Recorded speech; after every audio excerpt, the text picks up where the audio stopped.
Le Tesla semi en feu crée la polémique. Un incendie qui a coûté à peu près 200 000 litres d'eau. Oui, oui, vous avez bien entendu. Un feu de voiture thermique rempli d'essence ne se maîtrise pas avec les mêmes outils que quand il s'agit d'un énorme camion reposant sur une batterie LFP de 600 kg. D'ailleurs, LFP, au final, normalement, c'est censé pas trop partir en flamme. D'ailleurs, 600 kg, ça me paraît peu, hein. Vu la taille, pas sûr que ce soit ça l'info là.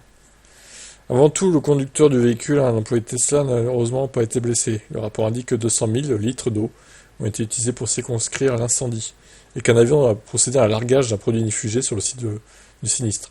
Concernant le volume 2, il est difficile de faire un parallèle avec l'incendie d'un camion classique.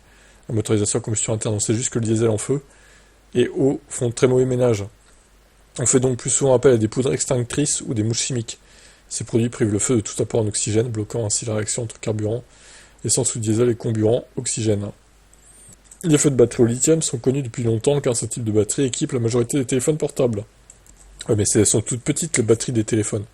Dans le cas d'un incendie, il ne suffit hélas pas de bloquer l'apport en oxygène car elle en contient déjà sous forme de catalyseur. Pour schématiser à l'extrême, une fois qu'elle a reçu une quantité d'énergie suffisante pour s'enflammer, ce qui est le cas en cas d'impact violent ou de perforation, la batterie fait son petit feu à elle sans avoir besoin de personne. Les 200 millilitres d'eau ont donc servi d'une part à refroidir le site du sinistre pour mettre fin à la réaction, et d'autre part à éviter que le feu se propage.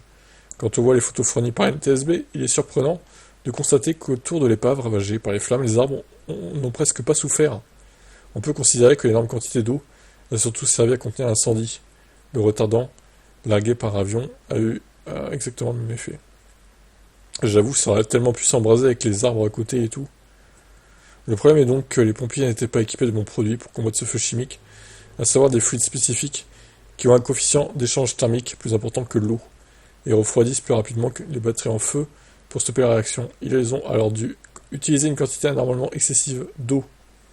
Cet incendie met en avant l'importance de former les services de pompiers, etc., sur la meilleure façon à traiter un véhicule électrique en feu. Ouais, bon bah... Après, de toute façon, j'ai envie de dire, normalement, le feu, au bout d'un moment, il va s'éteindre tout seul, quoi. Mais là, le problème, c'est qu'il y avait les arbres à côté, quoi. Et là, ça peut tellement devenir un feu de forêt à cause de ça, quoi. Donc ils ont quand même fait du bon boulot, malgré les 200 millilitres d'eau utilisés pour contenir l'incendie, et pas que ça se propage au final. Mais bon, tous ces feux-là, ça fait de la mauvaise pub hein, pour les VE quand même, hein. Il faut le dire. Quel est votre avis?